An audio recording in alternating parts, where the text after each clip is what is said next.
Hello, everyone. Welcome to the U.S. immigration news. It's been a tense few weeks for lawful U.S. residents and visa holders arriving at airports across the country. From German researchers to Indian scholars and Canadian spouses, individuals carrying valid documentation are being stopped, interrogated, and in some cases deported without warning. Since Sir Donald Trump's return to the presidency, border checks have intensified, and immigration laws are being enforced with renewed aggression.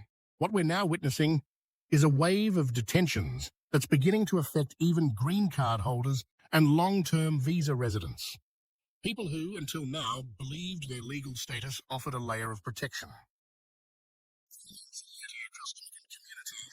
In this video, we will look closer, look at a critical development in U.S. immigration enforcement: the detention of lawful residents at ports of entry, often without formal charges.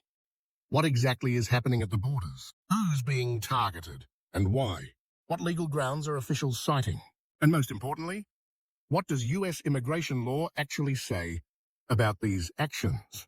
If you are interested in this topic and like this video, please stay tuned until the end of the video. If you are liking this video, please hit the bell button, subscribe, and like it so that you may get updates straight to your smartphone.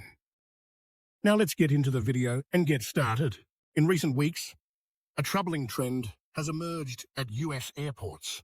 Legal residents and visa holders, individuals fully authorized to live and work in the United States, have been detained upon arrival, held for hours, and in some cases, deported without formal charges. One of the most alarming cases involves Fabian Schmidt, a German national and lawful permanent resident living in New Hampshire. On March 7, 2025, Schmidt returned from a short trip to Luxembourg and landed at Boston Logan Airport. What should have been a routine re-entry turned into a nightmare. Customs and Border Protection officers detained him for hours, subjected him to invasive searches, and allegedly placed him in a cold holding area with minimal communication. Schmidt eventually collapsed and had to be hospitalized. From there, he was transferred to the Wyatt Detention Center in Rhode Island, where he remains in custody. No criminal charges have been made public. No legal justification has been released. Yet a green card holder with no known legal issues is now being treated as if he were a security threat. Schmidt's case has sparked an immediate response from the German government, which has launched a formal inquiry and demanded answers from U.S. authorities, citing concerns over the treatment of its citizen and potential human rights violations. But Schmidt is not alone. Just days later, another incident occurred involving Dr.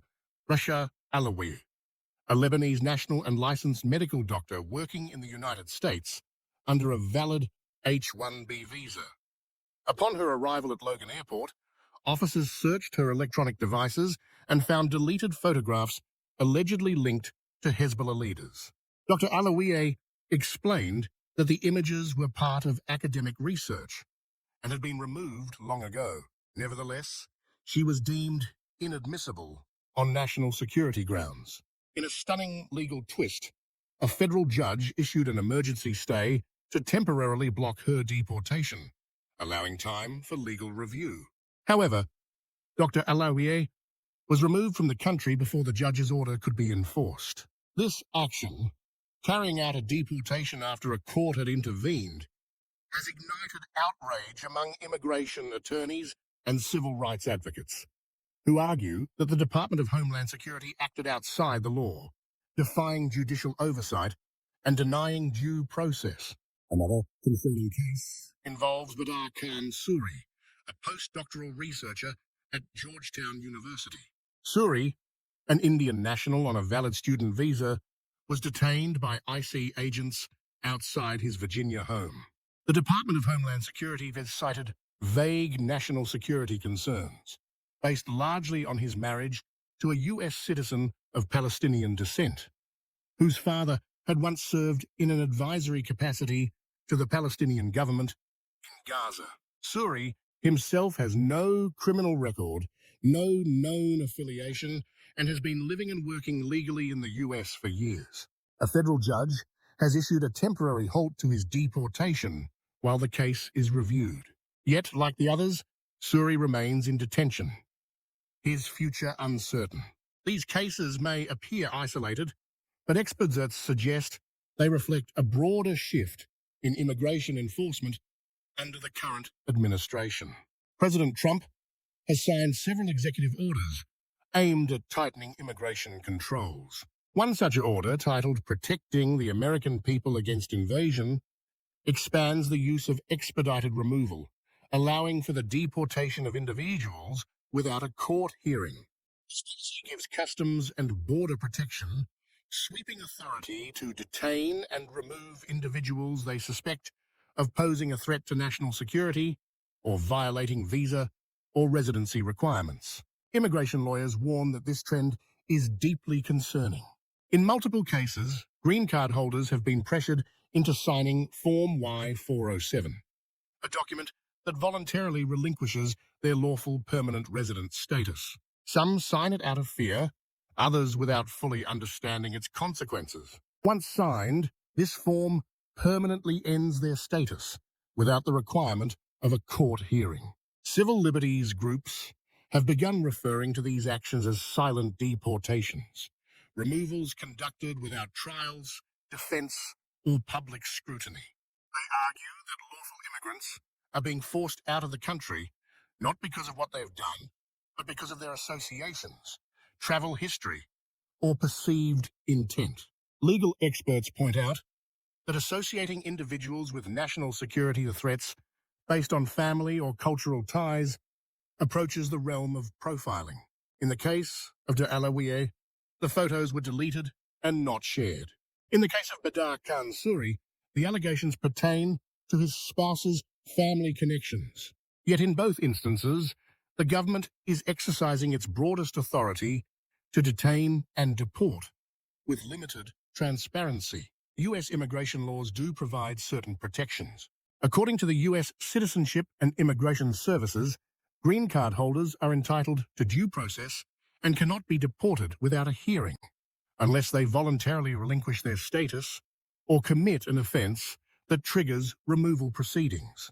However, if a green card holder spends more than 180 days outside the U.S., Customs and Border Protection can question their intent to maintain residency. Absences exceeding 1 year without a re-entry permit may lead to treatment as a new applicant for admission. Additionally, if during questioning an officer suspects fraud, national security concerns, or criminal behavior, they can initiate expedited removal. Visa holders, such as those on H-1B or student visas, have even fewer protections. Their entry is not guaranteed, even with a valid visa. Any suspicion of a violation or perceived threat can lead to immediate denial of entry and removal. This legal framework grants Customs and Border Protection significant power. Critics argue that the current application of this power undermines the principle of innocent until proven guilty, replacing it with a climate of suspicion where the burden of proof falls entirely on the traveller. For green card holders, a single misstep, such as an old social media post, an extended trip abroad, or a politically charged article on their phone, could place them at risk. For visa holders, even full legal compliance offers no guarantee of protection at the border. This is the new frontier of immigration enforcement, a system where legality on paper may no longer translate into safety at the border.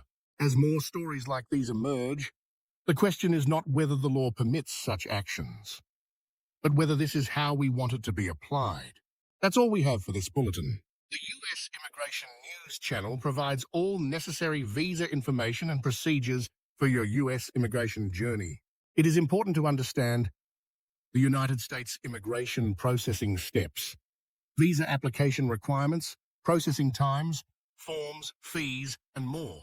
We will continue to provide all information about U.S. visitor visas, such as B1 and B2, work visas, such as L1A, L1B, and H1B, student visas, green cards, immigrant visas, EB1, EB2, EB3, EB4, and EB5, and family immigrant visas. Thank you for visiting us today. and we'll see you in the next video.